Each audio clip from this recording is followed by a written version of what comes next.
স্বাগতম ফুটবল প্রেমীরা, আপনারা দেখছেন রিংকন ফুটবল 24। আজ আমরা কথা বলবো কার্লো আনচেলত্তির নেতৃত্বে ঘোষণা করা ব্রাজিল দলের সর্বশেষ স্কোয়াড নিয়ে, যেখানে চমক আছে, আবার আছে কিছু বড় নামের অনুপস্থিত। 2026 বিশ্বকাপ বাছাই পর্বের জন্য ব্রাজিল মুখোমুখি হবে শেষ দুটি গুরুত্বপূর্ণ ম্যাচে।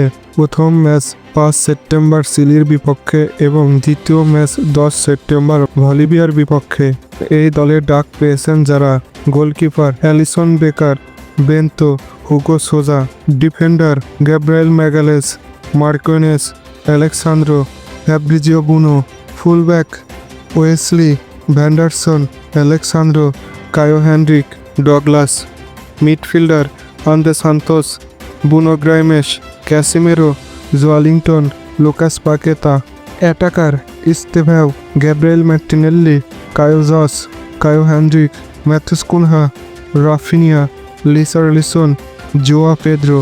তবে আবারও নেইমারকে দলে দেখা যায়নি, যা সমর্থকদের মনে বড় প্রশ্ন তুলে দিচ্ছে। নেইমারের ইনজুরি এবং ফিটনেস নিয়ে অনিশ্চয়তা থাকলেও ব্রাজিল সমর্থকরা আশা করেছিল তাকে এই স্কোয়াডে দেখতে। আনচেলত্তি এবার ভরসা রেখেছেন নতুন প্রজন্মের উপর, যারা মাঠে দারুণ লড়াই করে ব্রাজিলকে যোগ্যতা শীর্ষে রাখতে চায়। বিশেষ করে ইস্তেভাওয়ের মতন তরুণ তারকা কিংবা অভিজ্ঞ লিসারলিসন, ক্যাসিমেরো আর মার্টিনেল্লির মতন খেলোয়াড়রাই এবার ভরসার নাম। দর্শক বন্ধুরা, আপনার মতে এই স্কোয়াড কি যথেষ্ট শক্তিশালী?